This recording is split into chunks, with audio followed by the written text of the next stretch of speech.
10 million people cycle through America's jails each year. 10 million. 1 out of every 100 American adults right now is behind bars. 1 out of every 9 young African American males. And what's more, over 50% will return to jail in a few short years after being released, a rate we call recidivism. My name is Brian Hill, and we at Jail Education Solutions believe that this is a problem we need to address. It's a problem because it touches us all. Financially, not only are these millions on the sidelines of our economy, but we spend 3 times as much money on the average inmate than we do on the average public school student. And that rate of spending is growing at 6 times the rate of that of education. More importantly, these are people. These are mothers and these are fathers. And the best thing that we can do for their children is to help their parents set a better example. There's a ripple effect. When you help an inmate reform, it lifts an entire community. When I was growing up, my dad taught at Folsom Prison in California, and he would bring home the papers at night, their essays, and read them to us. And I distinctly remember feeling of their hopes and their dreams, but I also remember feeling so disturbed that we had so much human potential locked up. Now, that was a prison, and a prison could have a classroom setting like that, but a jail is different. Jails are short-term, they're very transient. It's a processing unit. Hundreds are coming in and out every day. And in the jail, they essentially are there for about 2 months or less. So what are we doing with this 2 months? How are we using this time to motivate and to inspire this group that needs it so dramatically? What's the message that we're sending? Daytime television. Jerry Springer, The Price is Right, General Hospital. That's the message. Now, daytime television for 2 months for anyone is not a successful model. And we at Jail Education Solutions believe that not only can we change this model, but we can take the infrastructure that is already in place and convert that into an incredible medium for education, information, and inspiration. Now, we didn't want you just to hear that from us. We wanted you to hear from our first customer, Sheriff Tom Darda at Cook County Jail. Cook County is a great place for us to start because not only is it the largest single-site jail, but we've been through it many times and seen thousands of eyes glued on the 300 TVs that go throughout the jail.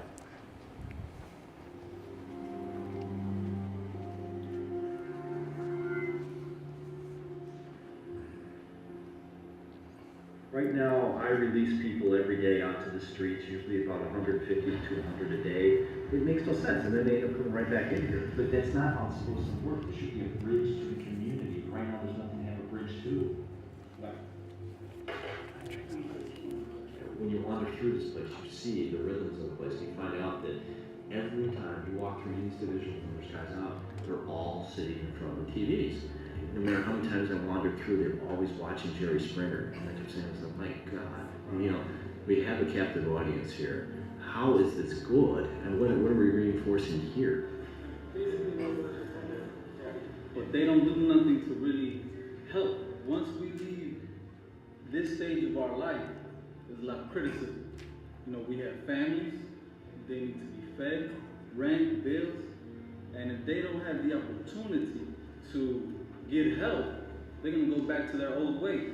Let them know that these things are available, that you don't have to live your life with this X on your back.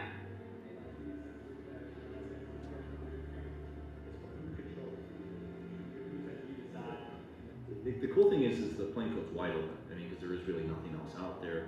In my opinion, really sort of allows for and encourages innovation. You have this incredible need, humongous void. You could have a bigger void, there's nothing there. And you can obviously put your arms around and conceptualize what the difference would be, what will happen here. By doing this, what will occur? By having a structured type of educational component that's woven into every aspect of the jail, it'll change the dynamics of just the operations of the jail in a very positive way. There'll be all this learning going on around us as opposed to people just sitting around. The biggest part, though, obviously, is that when folks leave here, that there'll be some level of hope that they can do something where they won't come back here and they do something to make their children proud. So there is this high potential of outrageous success here, and when you start where we are right now, you only have one direction to go.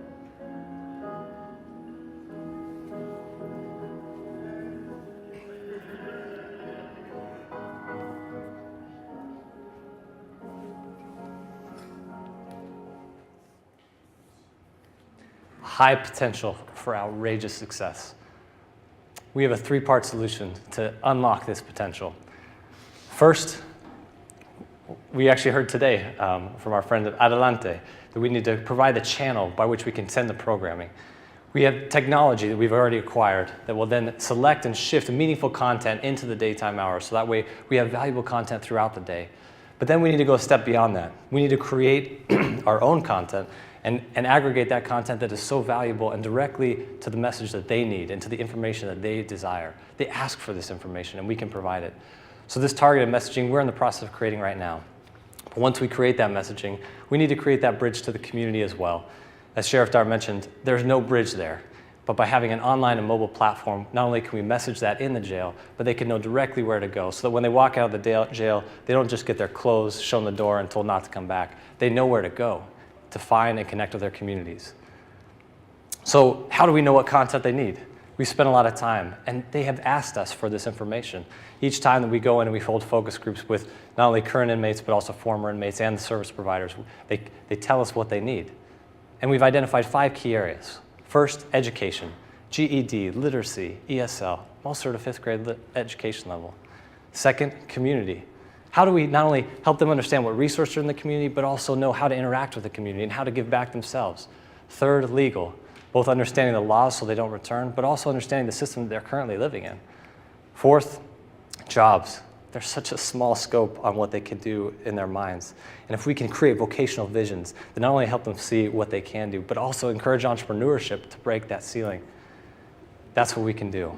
And also give them the soft skills to make them succeed in any environment. Finally, perspective. Helping them see people who look like them, who have been through their experiences and who have succeeded will be truly inspirational. In addition to the incredible cultural experience we've had here at Kin, we want to provide those same music and arts to them there. Now, we've made a lot of progress. Since starting, we have not only acquired the technology and are ready to launch in the fall, but we've started collecting content and creating our own content. Also, we recognize this is a multifaceted business we're trying, and so we've brought together a strong team of over 30 members to help push forward on every front. Finally, people have recognized what we have here, and they've invested in us. We have revenue from our first customer. We have grant money from the Chicago Community Trust. We also have award money and a promise of mentorship in space at 1871 from New World Ventures. We're also in advanced talks with foundations, including the MacArthur Foundation. They haven't said no yet. Still waiting for that. But earlier today, we heard about how we don't see top talent going to solve the poorest of the poor problems. I would contradict that with our team here. Adam Hobson, JD MBA, graduating this year from Kellogg. Freya Riel, JD, graduating from Northwestern Law. Andy Brimhall left a successful production company, flew across the country to join us here. I had to turn down a Goldman Sachs offer. That was actually pretty easy. It was convincing my wife that I needed to defer a year from Kellogg. That was the harder part. But we are committed to making this happen, and we are set to make it happen. But I also think they invested in us because they saw a revenue sustainable model. See, it will require a lot of investment up front. We have to create and aggregate content. But through subscriptions and advertising and underwriting and sponsorships, we can create evergreen content and continue to keep the content relevant and fresh while providing something that is substantially needed. So as I share this presentation with you, I definitely ask for your vote. We need that financial capital up front. We're raising $1 million, and we're partly on our way. But we need more than just your votes today. We need your support. We need your mentorship. We need your ideas. And we need further financial investment.